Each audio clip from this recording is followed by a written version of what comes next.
Good morning, Spiritual Life Center. Welcome to the SLC Sunday Experience. We are so glad you're here, and we'd love to see your beautiful faces. Your soul is welcome here, and we're going to sing about it. That's right. Your soul is welcome here, always. So let's all sing together. I'm in the right place at the right time. I am just where I am meant to be. I'm in the right place at the right time. I am just where I am meant to be. In the right place, I'm in the right place at the right time. I am just where I am meant to be. I'm in the right place at the right time. I am just where I am meant to be. In my soul, oh, my soul is welcome here. Oh, my soul is welcome here. I am getting the message loud and clear. My soul is welcome here. My soul is welcome. Your souls are welcome. Your souls are welcome here. I'm in the right place at the right time. I am just where I am meant to be. I'm in the right place at the right time. I am just where I am meant to be. In my soul, oh, my soul is welcome here.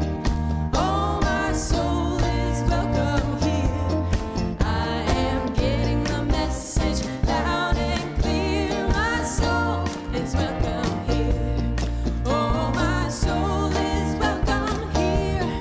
Oh, my soul is welcome here. I am getting the message loud and clear. My soul is welcome. I am getting the message. I am getting the message loud and clear. My soul is welcome here. My soul is welcome here. Let me see your hands up. My soul is welcome here. Woo! My soul is welcome here. My soul is welcome here. My soul is welcome here. My soul is welcome here. Yeah. My soul is welcome here. My soul is welcome. I am getting the message loud and clear. My soul is welcome here.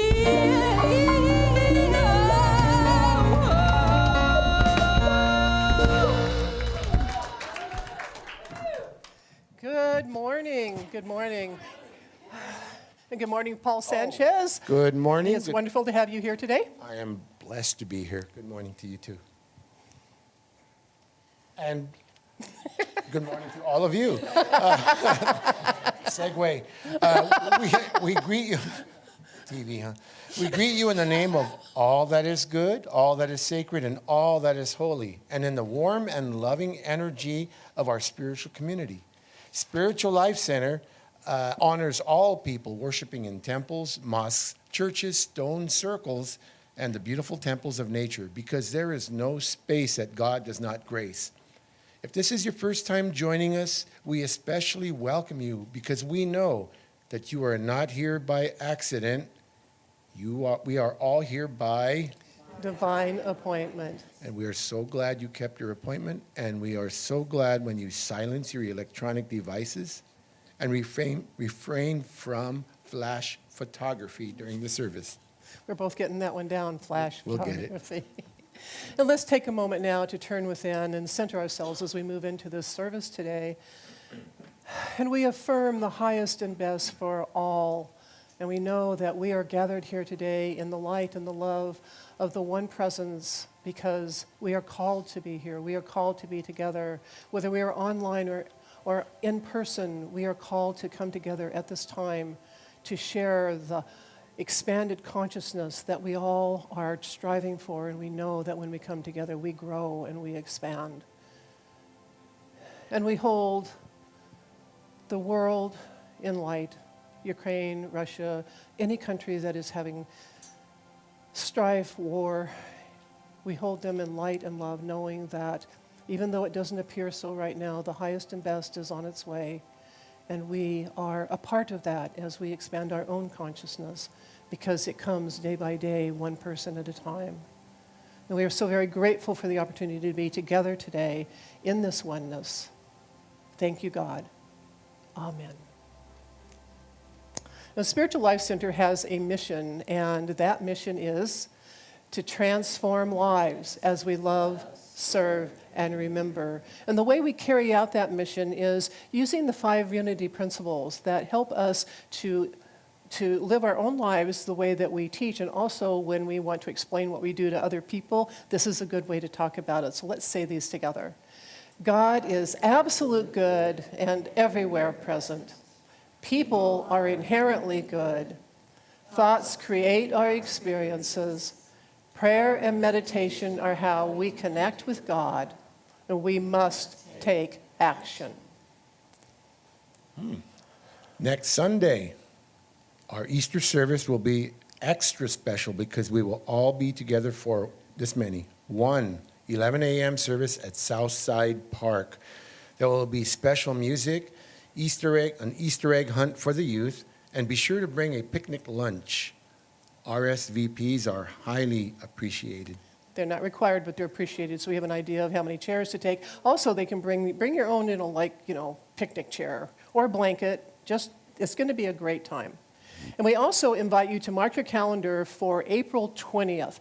And this is going to be a special Unity for Ukraine prayer vigil. It will be holding the High Watch for Ukraine and Russia. We have invited several interfaith people to come. I haven't heard from a lot of them yet, so I don't quite know I can't tell you exactly what it's going to be. What I can tell you is we're going to come together, we're going to pray together, we're going to have a candle lighting, and it's going to be a really amazing evening. So there is actually salad at 6, and the service is at 7, so we hope to see you all here on April 20th.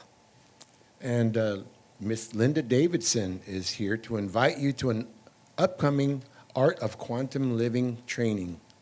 Linda. Thank you, Paul. Good morning, SLC. It is so nice to look out and to see all of you here. And also I want to say a welcome to the people who are online, too. So I've got a question for you. Is this too early for a question? But it's something for you to think about. Would you be interested in making a quantum leap in your consciousness? Well, yeah, me too. Yeah. So I want to tell you about a program that I'm co-facilitating with Elaine Leroy, who is our, I'm sure you probably know, who is our financial and operations manager here at Spiritual Life Center. And the program is, as Paul said, is the Art of Quantum Living. And it is based on spiritual principles, developmental psychology, brain research, heart wisdom, and also self-compassion. So it has all of those, it weaves all of that into the program. So, we say here at church all the time, and it's part of the unity belief, that God is good. All the time. All the time. You got it. God is good all the time. And while we can believe that, we believe that in our heads, and we can experience that oftentimes, there are times in our lives that something comes up that it makes it hard for us to put that into practice. And so have you ever had something come up that didn't feel good to you? Yeah, that may have been a breakup in a relationship, might be a health challenge that you have, or might be some kind of financial situation that you have, or it may be just some kind of issue that you've got at work. Well, any of these challenges when they come up, this program will help you to look at them in a new and different way. One of the things that we talk about in the program is who you are. Who am I when I am at my highest and my best? What are my characteristics and qualities do I want to bring to the world, and do I actually demonstrate in my interaction with other people? And the other thing that we do is we take a look at the opposite side of that. Who am I when I'm not demonstrating those qualities? When something happens, one of those challenges maybe that kind of triggers me, what's my trigger and what is my reaction to it? And so then, what's that trigger and what is my reaction? We help look at it through the program. We help look at it in a different way than we normally would look at it. And so we want to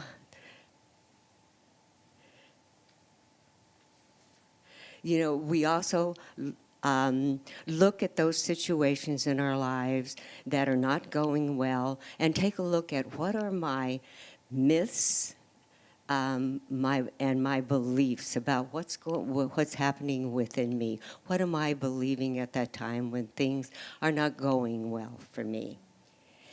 So this program is being taught across the United States to many of our Unity churches, our New Thought churches actually, and it is raising the consciousness of people. And it's raising the consciousness of the ministry also. Because as we raise our consciousness as individuals within the church community, we raise the consciousness of the church at that time too. So it's a very powerful program, and it's creating transition. And I am very pleased to say that the board has gone through the training, that our staff has gone through the training, so they've done a nice job of modeling the way of this program. And now we want to open it up. Some of you may have gone to it. It has been taught in the past, hasn't been taught for a long time. So we want to open it up, and we want to make it available to anyone who would like to come through the program. And I have a spot outside in the courtyard where I will be. So I'm going to encourage you that if you've got any questions, you've got any comments about this, or just want to know more about it, would you please come talk to me after the service? So,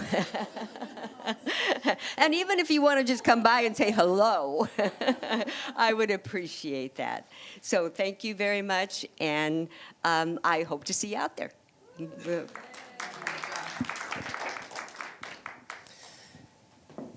This might be news to you, but it's been 2 years since the pandemic hit and we closed. Remember that? Yes. So if you can remember that far back, our integral ministry practice was thriving. And more than 200 people had participated in the quantum living training, and we were in the middle of the heart-to-heart conversations. How many people participated in heart-to-heart? And a lot of us didn't get to because we closed. So there's a lot of things that just kind of stopped. So to remind us of why we are committed to integral ministry practice and how it helped us thrive during the pandemic, the Board of Trustees Thrive Committee is having a community meeting on April 24th. It's Sunday, April 24th, after the service. It will be from 1 to 2:30 p.m. And they will get you caught up on probably everything as far as I know, but where we are financially, where we are in operationally, how we fared during the pandemic. So if you want to get caught up on where we are and then what the future plans are, join us for that meeting. Speaking of Board of Trustees, we have Kim McLaughlin. She is here with the Board of Trustees update or report. Update report. Hi, everyone. I'm Kim McLaughlin. Nice to see you all at this early morning of Sunday.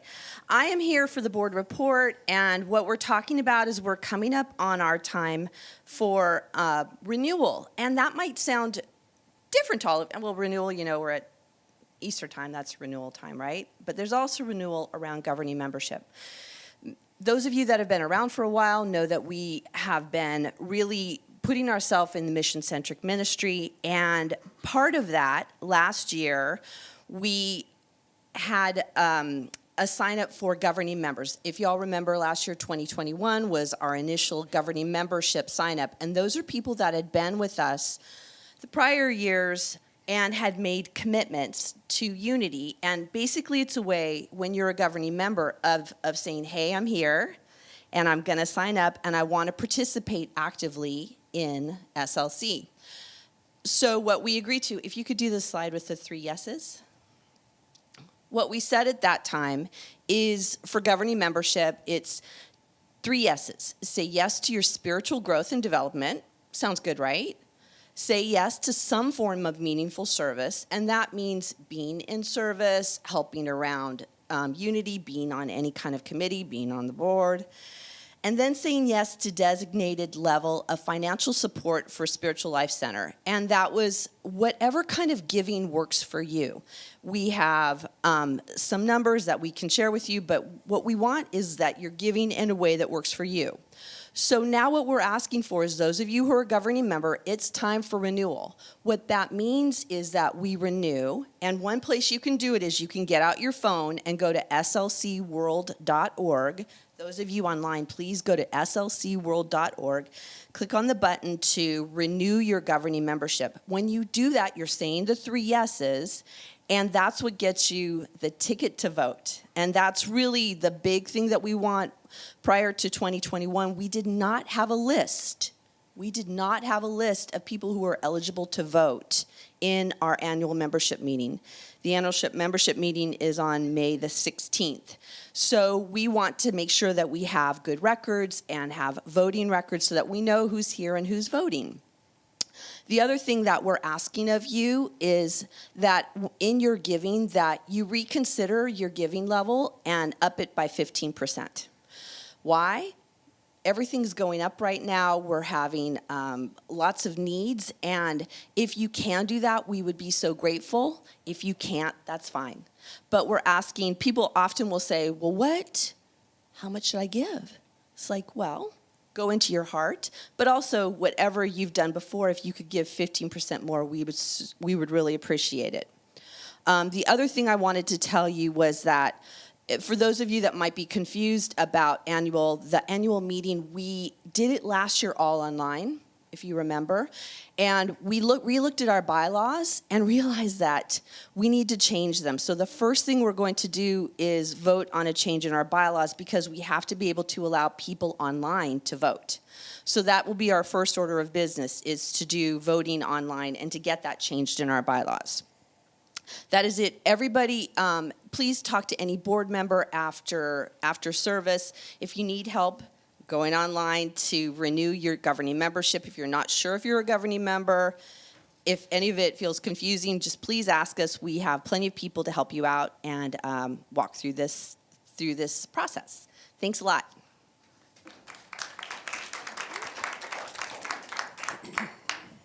Thank you, Kim. And here we are. Remember, the way to find out what's happening at Spiritual Life Center is to go to our website. On the site, you can peruse the bulletin board. Then go to the hub and sign up for an event. And would the Board of Trustees and any chaplains who are here please stand? Our Board of Trustees wear the purple ribbons on their name badges, and they are here to guide, shape, and provide oversight for our operations. So if you have questions, and again, if you have questions about any level of membership, find Kim or one of the other board members, and they will be happy to help you out. And our prayer chaplains are here to hold us in confidential prayer during our times of challenge, as of course our times of celebration. And they wear the white stools, and they will be out in the courtyard to pray with you after service. And we love to welcome our newcomers. So in a moment, we will ask those of you who are newcomers here to raise your hand. There are many ways to connect at SLC, and you can get more information about small groups, events, and classes by filling out the online welcome card. If you are on site, if you are, you can raise your hand and you can fill out the card and take it to the welcome table in the courtyard, where you will receive a special gift and a warm welcome. So if you're here for the very first time, raise your hand. It looks like we're all familiar Oh, I'm sorry. Oh, yes. Could you introduce him, Paula? I didn't introduce him, so please welcome Dominic Salazar on the bass today. Bienvenue. So Dominic, we are offering you a purple ribbon that you could, we're offering you a purple ribbon that you can wear over your heart, and then we can find you later and welcome you in person. So, I'll be easy to find. and thank you for bringing yourself. So now let us stand and greet each other in whatever way we're comfortable.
Please join us in singing our next song, our group song. Stay standing if you'd like. Day by Day.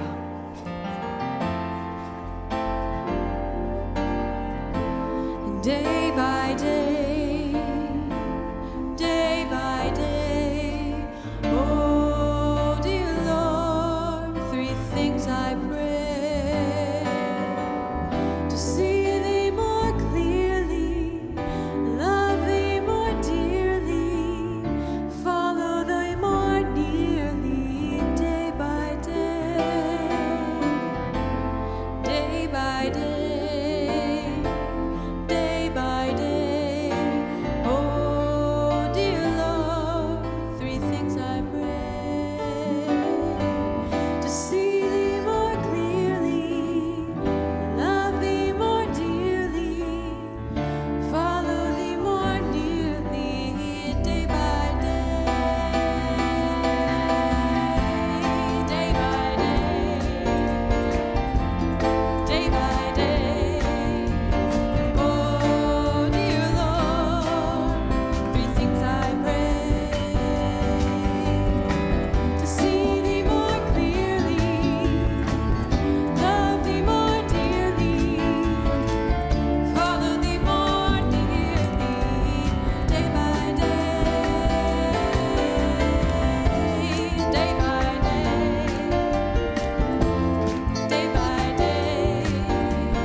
So at this time, as we move into the more contemplative portion of our service, I invite us all to read out loud our vision statement. Spiritual Life Center is a loving, vibrant family that welcomes home all people and accepts everyone, no exceptions, weaving ancient spiritual traditions with emerging wisdom. We cultivate a spiritual deepening with the divine, each other, and our planet. And now we're going to sing this beautiful chant by Richard Burdick. There is no you, there is no me, there's only God that I can see.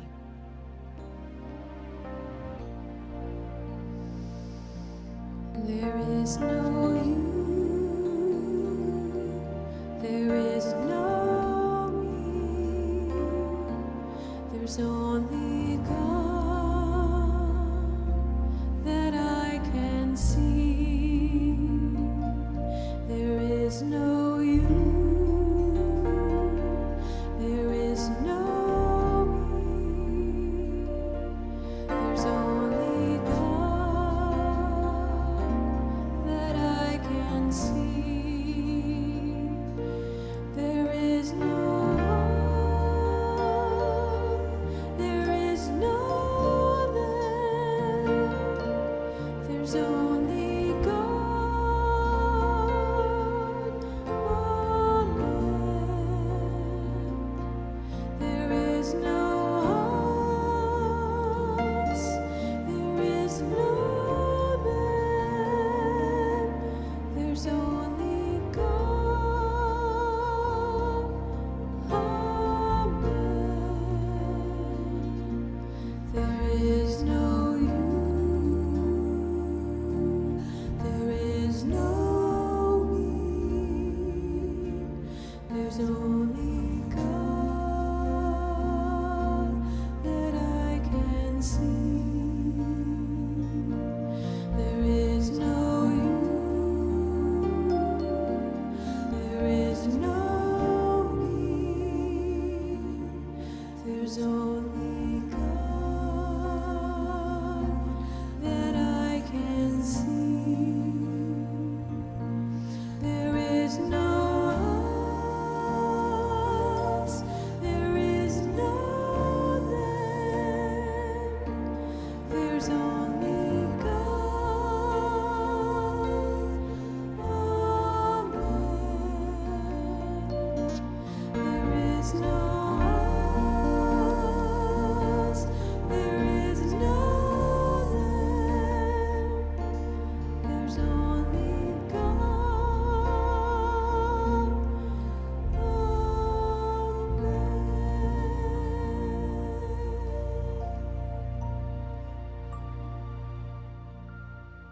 Is only God.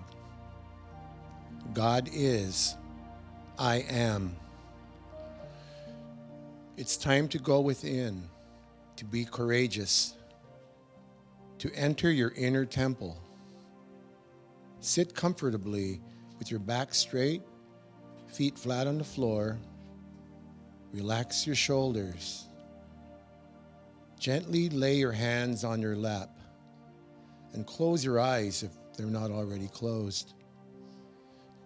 Take a moment to feel the ground beneath your feet. Allow yourself to become fully grounded and feel your connection to Mother Earth. Take in a nice deep breath, aware of the breath filling your body. As you let go, practice letting go. Now take a nice deep breath in, and as you let that breath go, being present.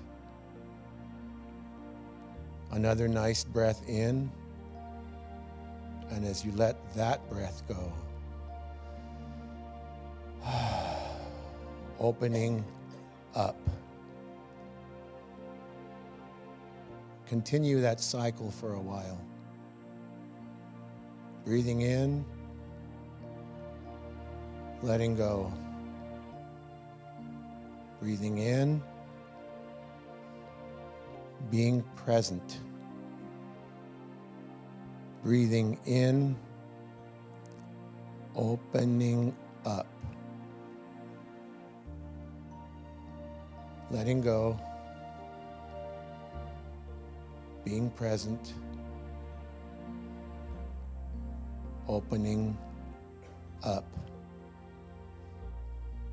Continue your breathing, and as you do, visualize or imagine a faint light beginning to appear in the darkness. Its color is green. The green symbolizes calming energy and aids in letting go of the ego and reuniting with the unifying power of love. Its form is that of a mist.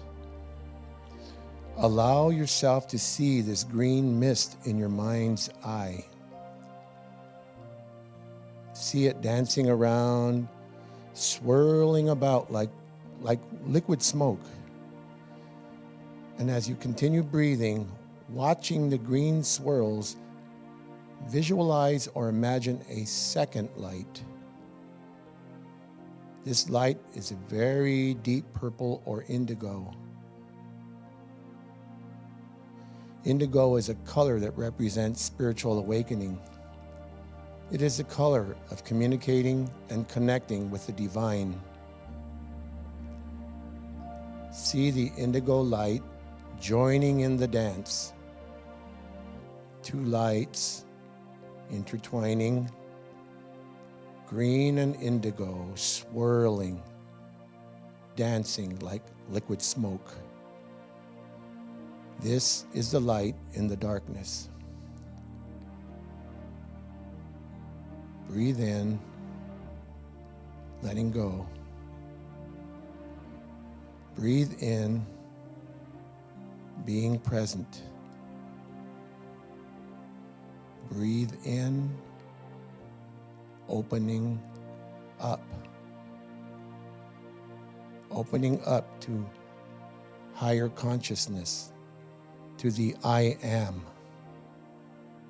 Watch the green and indigo light swirling and dancing as you breathe. It is time.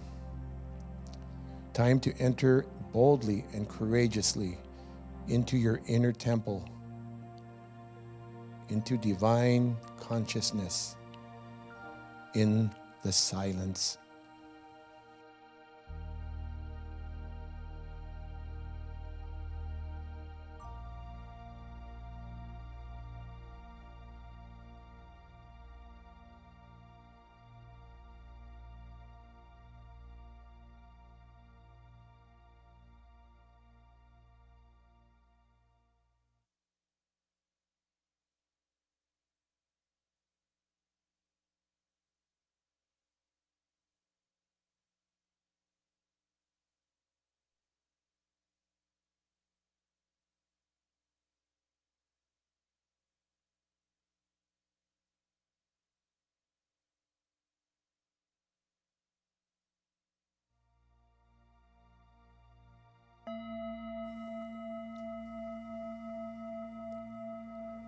Slowly return to the present moment.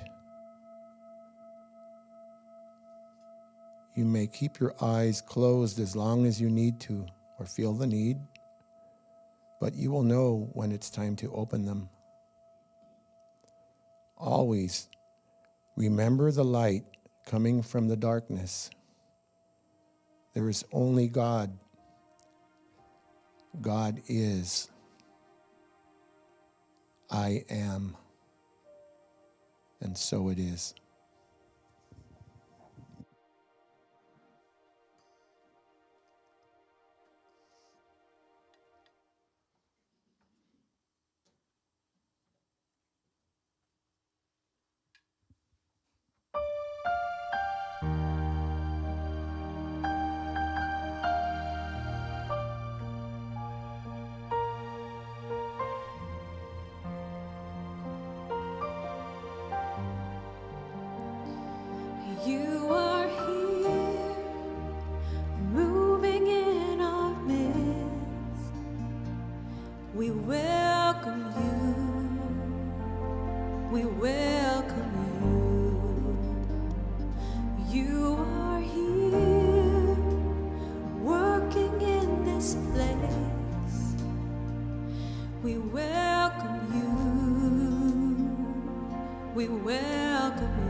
welcome you.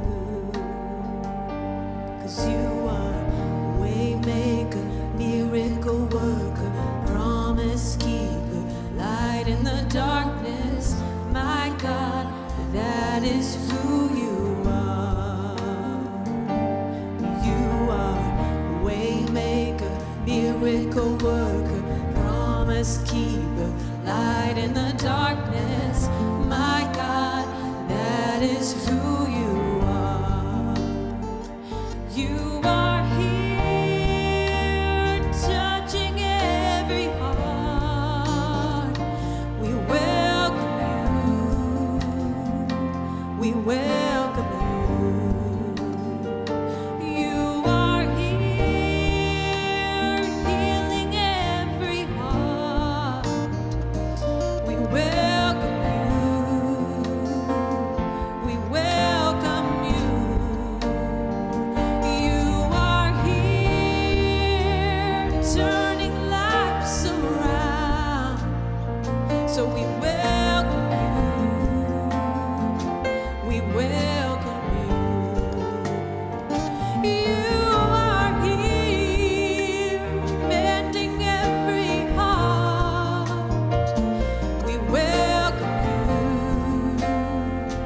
We welcome you. You are waymaker, miracle worker, promise keeper, light in the darkness. My God, that is who you are. Oh, you are a waymaker, miracle worker, promise keeper, light in the darkness. My God, that is who you are.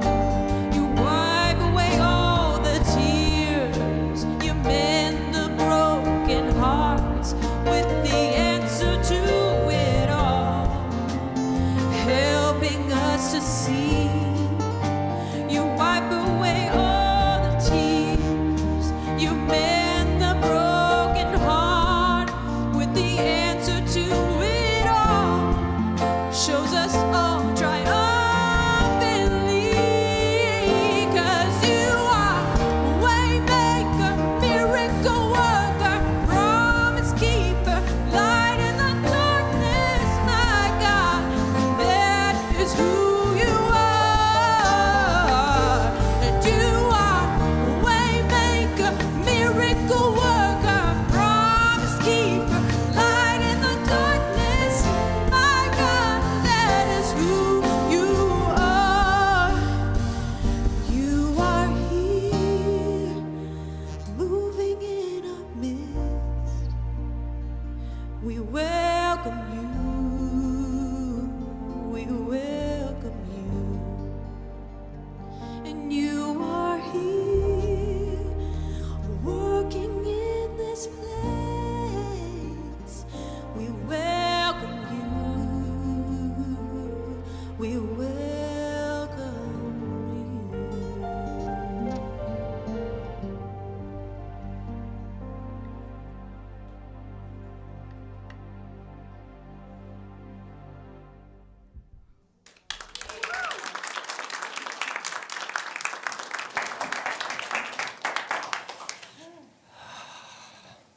Thank God for music. And Paul, thank you for that meditation. I just started thinking of that color as Grindigo. Okay, so you know what this is going to be like today. We didn't talk about the two Holy Week services during the announcements because I wanted to just talk about Holy Week in general and the meaning of it. You know, we don't do, or we haven't encouraged a really in deep Lenten practice over the last 40 days. But this week offers us an opportunity to still get into this space of inner contemplation, inner clearing in a meaningful way. And so the Holy Communion on Wednesday night is called On Holy Ground. And our Easter Communion is a little bit different in that we go through the ritual of clearing out the past, of accepting the present and preparing for the future. That's one of the things that we do, but it's also an opportunity to allow any old ideas or associations with communion to drop away and come into a new understanding of what it means to come together and to share that meal. You know, I mean, people love to eat together, right? And so this is a formalized, ritualized ways of doing that. And we don't do ritual just for the sake of ritual. We do it because there is meaning in it. And then after having cleared our minds and emotions, we get to step into Good Friday. And thank you, Brittany. And Good Friday, I know in the past they've gone through the whole crucifixion up here. We are not doing that. We haven't done it for a couple of 3 years. We're going to be talking about the last 7 words of Jesus. Now, it's really phrases, it's not words, not just one word. And it's not a dreary meditation on death. These last words or phrases summarize the whole teaching of Jesus. Just that part. And it's a meditative experience that brings us to the point of full release and allowing our old ideas to die away and new ones to be resurrected. It's a renewal time. And then, of course, we have our Sunday service. And so I invite you to join us for these services because it's really an amazing time. I had a teacher tell me once that the Lenten period, the 40 days of Lent, which, by the way, don't include Sundays, so there's more days than just 40, is a time of very high energy. And if you decide that you want something, if you want to manifest something, the Lenten period is the time to do that. And the energy builds and builds until, we get to this point. And this is not, I think, just a Christian thing. It's just the energies of the planet this time of year. And we come into this special full moon, and there's other religions that celebrate around the same time as well. It's springtime. It's renewal time around the world and for the universe. So I hope to see you join us, and thank you, Brittany. But today, of course, we're here to explore the meaning of Palm Sunday. And as we get into the talk, you'll understand why I'm saying this now. I put a lot of importance on this talk. It's like it's a special talk. And so that was kind of fun to work through that. But the metaphysical meaning of Palm Sunday is deeply symbolic. Jesus triumphantly rides into Jerusalem on an ass or a donkey. But Jesus represents the I am, while Jerusalem represents peace. Possession of peace, vision of peace, the abode of peace. And I was thinking about how triumphant do any of us feel when we achieve that moment of peace, the knowing that all is well, no matter what the outside world is doing. It's a big deal for us. And it was a really big deal when Jesus made that ride into Jerusalem. People had expectations that they were getting a new king. I mean, they wanted an actual king. And of course, that was not his intention, and it wasn't Jesus' mission. Jesus' mission was and is very simple, and that is to bring the divinity of humans to the whole world, not just a few people here and there, to the entire world. He was bringing a new order into the mind and affairs of humankind. The message of Jesus is meant for everyone. He didn't come to start a new religion or to tell people what to wear or what to eat. He came to show us a new way of being in the world. Now, I have had conversations with people, well, at least a couple of people, who find that the story of Jesus' crucifixion is very hard to take. I think we all kind of agree on that. And they bemoan the fact that it was so horrendous. And my sort of unministerial response to that is it had to be really dramatic. How else would it have gotten our attention? We humans we're a tough audience. And even his disciples didn't really understand what he was doing. The Fillmores write quite a lot about that. I mean, even at the end, they were like, well, but, aren't you going to go over here and be king? And he says, no, I'm going to go do this other thing. The other conversation that I have with myself and others is, was Jesus completely aware and awake when he was born? Or did he come into his divinity through the process of living his life? I mean, that's not something we would ever know, right? But my personal take is that he came in open and able and ready, but there were still things that he had to do. He had to grow, to have experiences. And maybe he just didn't have as far to go as like I do. And but it's said that Jesus was fully human and fully divine. And it's hard for us to understand that concept, right? How can you be both? Because so much spiritual and religious teaching revolves around achieving enlightenment, the death of the ego, releasing your humanness. Well, the reverse is actually true. We can only come to our divinity as we embrace our humanness. This is difficult for us to do. Facebook has some wisdom on this. No one tells you this, but getting into alignment with your inner being can sometimes feel like baptizing a cat.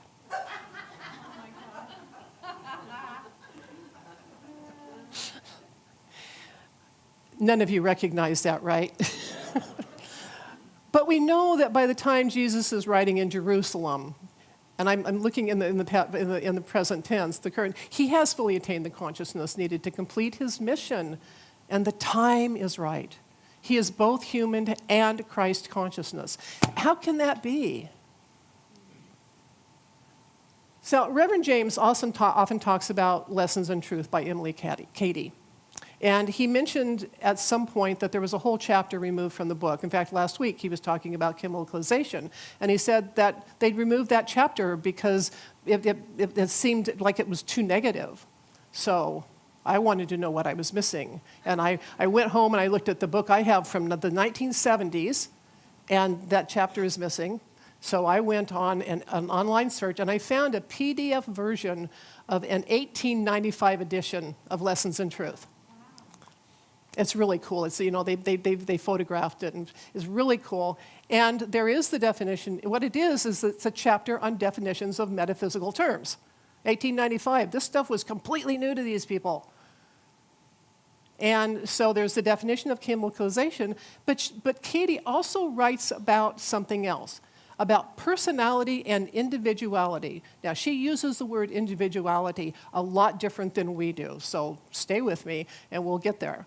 For Katie, personality applies to the mortal part of you, the mortal mind, the person, the external, and it's governed by the intellect. Now, you might be thinking we could use the word ego here, and we can, but personality has, I don't know, it's easier for me to relate to a personality than, someone's ego, right? And then she notes, because those people did have a sense of humor, and she says, and there may be people who don't like your personality, right there in the book. And then individuality for this definition denotes the real person. And she says the more God comes out into visibility through a person, the more individualized they become. If God is wisdom, intelligence, love, and it comes through a person, that person is individualized. Does that make some sense? Personality is changeable. Individuality is the inner unchangeable. And it's important to realize that there's nothing here that says we must remove our personality. There's this misguided idea that our personality or ego must completely die for us to gain enlightenment. We are meant to be fully human, and we are all at our highest and best when we are individualized, when that love, that compassion, and that wisdom shine through, while the personality does its job of helping us to function in the material world. When you look at Jesus as he rides into Jerusalem, we see a person who is fully realized as a human being, personality and fully individualized as an expression of the very highest consciousness. If we look at just the individualized aspect of Jesus, the Christ presence within him, we might understand how the idea that Jesus was a meek and mild person came about. When someone expresses love, compassion, wisdom, we see them, right, as a peaceful, non-confrontational person, and we decide that a good person is never disruptive. But Jesus, the personality, was human with feelings and emotions. He cursed a fig tree just, well, because. We don't know why. There's no explanation. He just walked by and cursed the fig tree. There's an interest, and there's an instance when he was asked to heal someone. It had been a very long day. They had been traveling all over, and they asked him to heal someone, and he said no, because he was tired. And they pressed him and said, do it now, do it now.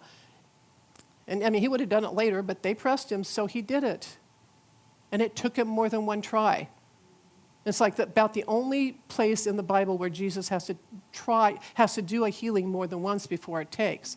Now, you could say, what was the other person? They weren't ready to have their healing. He was tired. So he wasn't quite present. He wasn't quite there, right? He was human. Of course, there's also that little incident in the temple with those money changers and the tables. That's another probably personality thing coming out. It's like, but it also gets people's attention. In John 12:12, which is the little piece in the Bible about Palm Sunday, doesn't give much information about the rite. It's just that people heard he was there and they brought the palm branches to honor him. There's no mention. He wasn't shouting at people. He wasn't making a big deal. He wasn't, putting his personality. It's like, here I am. Although it did occur to me, well, no, I'll get back to that in a minute. He let personality take the lead when he needed to. And if he had let personality take over completely, things may have gone very differently. Now, I do have to say that it did occur to me on the way over here this morning that what you never see anywhere, is not written down anywhere, is whether or not Jesus had a sense of humor. And I think Jesus had to have a tremendous sense of humor because look who he was dealing with. He was dealing with people. And also, any of the spiritual teachers, the high spiritual teachers that we know of today, humor is one of their best. I would love to know, see Jesus sitting off, telling jokes. I mean, what did Jesus find funny? Think about that for a day or two. But Jesus is a really good example of how to be in the world and not of it. Most of us tend to think that we have to choose either a comfortable material life or a quiet spiritual life. And we have trouble realizing that we can do both, we can be both. And this is where that baptizing the cat thing comes in. That inner conflict that arises when spiritual growth is upon us and we are afraid to let go of an old way of being. We look at examples like Jesus, the Buddha, and others, and we think we have to immediately rise to the level of consciousness they achieved. And we think in terms of all or nothing. We fill our heads with words like should and must. Not long ago, the Thursday Spiritual Exploration Group engaged in a conversation about procrastination. Now, it took us a long time to get around to that topic. Anyway, we discovered that one of the biggest reasons we put things off is because we don't know how to do it, or we are afraid we can't do it well. And I don't know how it is in other cultures, but the greater American culture is one of being driven, and we have a great focus on achievement. And I sometimes wonder if other countries have as many self-help books as we do. I'm sort of afraid to go out and do that research, but I really was wondering one day, it's like, is this just an American thing? What we either don't realize or have forgotten is that spiritual development is not instantaneous. Hence the word development. It's not uncommon for a person to begin a course of spiritual study and then become dispirited because it's taking so long. There's a good distance school called the International Metaphysical Ministry, and they have, it's not an online course. It started out as a correspondence course in the 60s, and they've just upped it a little bit for modern times, but you sign up, they send you the materials, you work on the materials, you fill out all of the forms, and you answer all the questions, and then when you're done, you send it in. Whether it takes you a week or 10 years, they don't care. You just send it in. And they suggest that you take a year for, there's three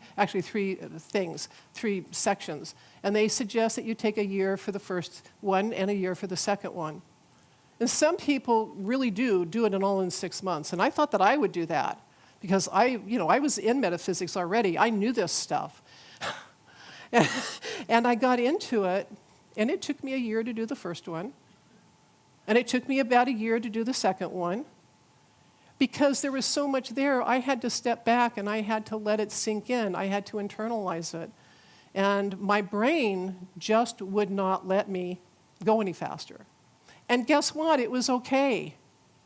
And I finished that in 2013, and they gave me a Master's of Metaphysics or something for that. And I stand here admitting that, what is this, 7 years later, 8 years later, 9 years later, I still have a dissertation to write. And frankly, I don't want to write an academic paper again. I'm kind of done with that. I don't need that extra letters at the end of my name. And I'm getting my spiritual development here now. And some of the people, they go on Facebook, there's a private a chat for them, and it's like they said it's 3 and 4 and 5 years. And we all support each other in like, look, you can do this. Spiritual development is a process, and spirit takes as long as spirit takes. And certainly some people, some of you may have even had one of those deep mystical experiences that kind of rocks your world. But the truth is that after that, life goes on.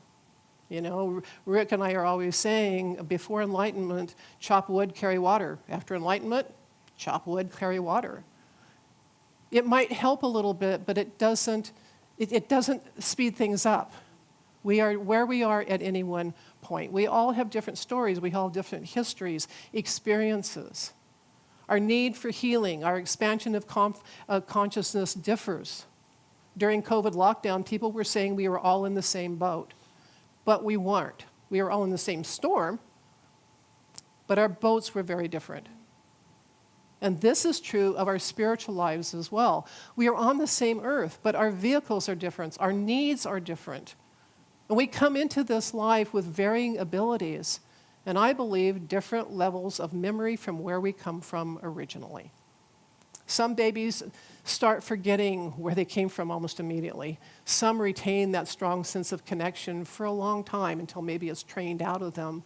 And some of us kind of never lose that sense. It's who we are.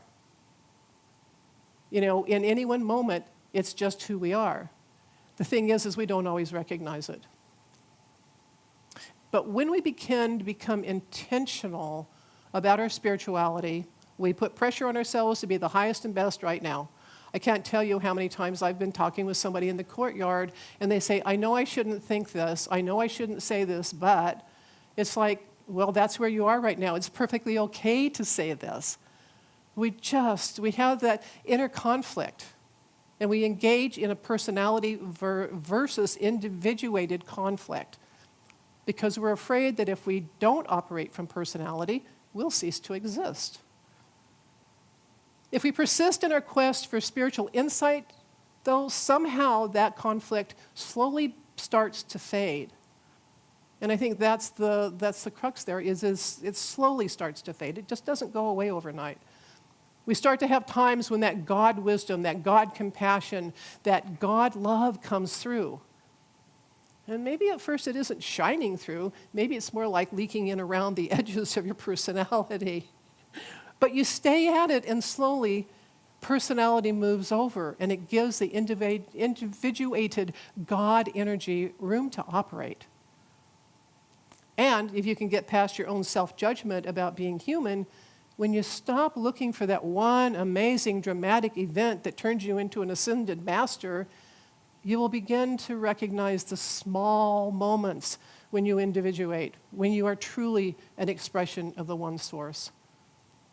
Those small moments are precious moments of triumph. Each time you achieve the proper balance between personality and individuation, even for a minute, is a gift. It's a sign that you are open and ready. And more moments come, each one a triumph of spirit in the material world. When I think about Jesus riding into Jerusalem that day, one idea comes to mind, and that is trust.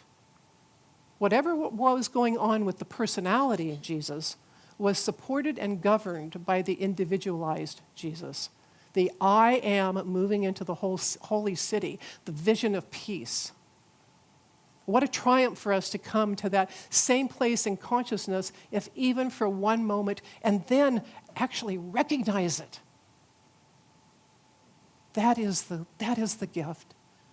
And so as this week, as you walk through this week, no matter how you do it, or how you prepare for the renewal and the resurrection of that deepest, most precious part of you, I wish you your own triumphant entry into the holiest of holies, the abode of peace. And so it is.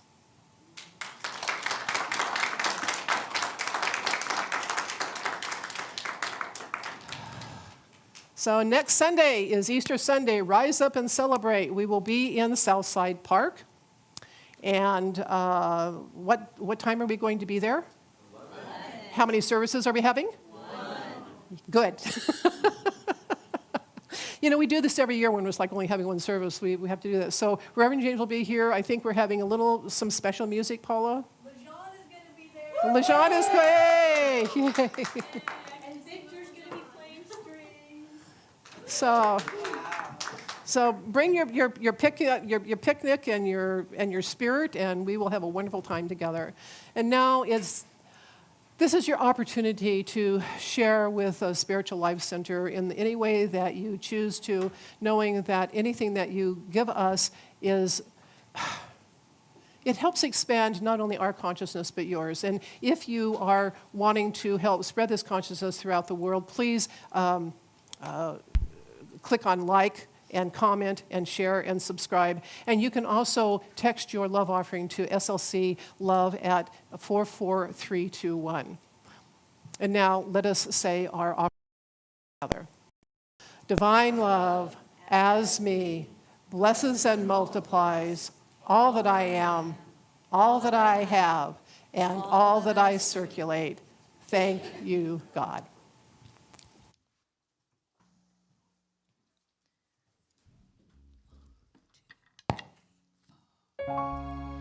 Where are you now when darkness seems to win?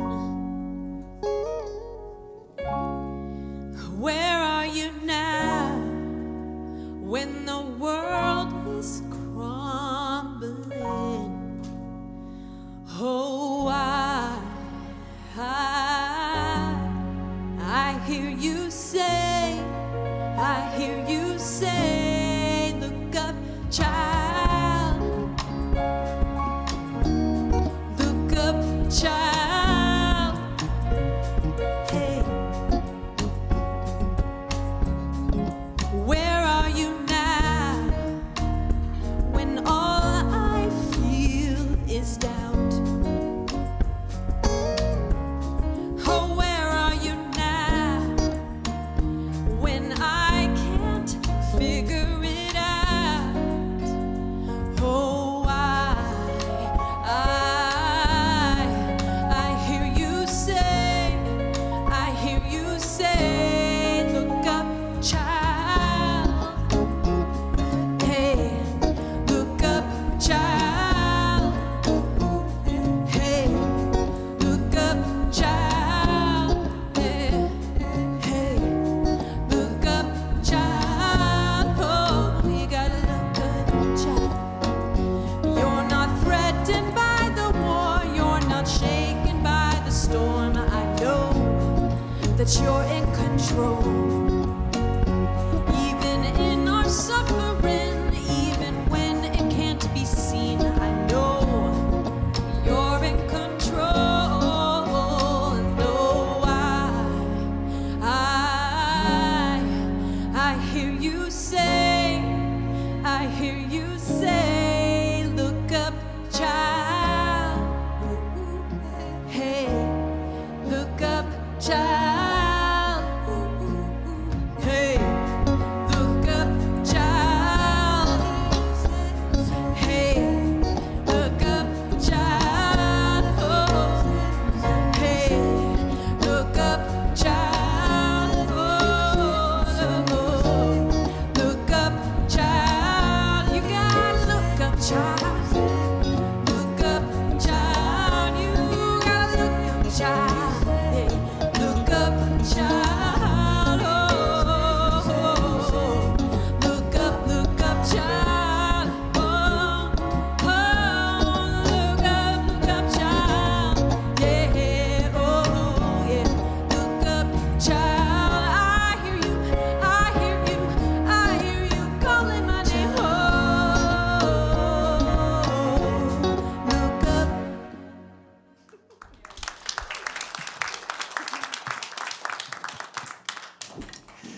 Ah, thank you, thank you, thank you, thank you. And we bless the offerings that we receive today, both here and online, knowing that what goes around comes around, and that we keep everything in circulation, and it grows and expands, and we are blessed, and it was filled with love and light. And we bless the prayers in the prayer box, knowing that the answer is here before the question is even asked, and that the light and the love that comes from the chaplains and all of those who pray fill each person's with their light and their love, and that the answer is here. It is here now. And as these prayers are sent to Silent Unity to be prayed over for another 30 days, that 120 years of prayer just permeates everything, bringing everything into highest manifestation for the highest and best for everyone involved. And we say thank you, God. Amen. And now our this Protection. prayer for protection. I was going to say that and it didn't sound right. The prayer for protection. The light of God surrounds us. I am the light of God. The love of God enfolds us. I am the love of God. The power of God protects us. I am the power of God. The presence of God watches over us. I am the presence of God. Wherever we are, God is, I am, and all is well. And now our peace song.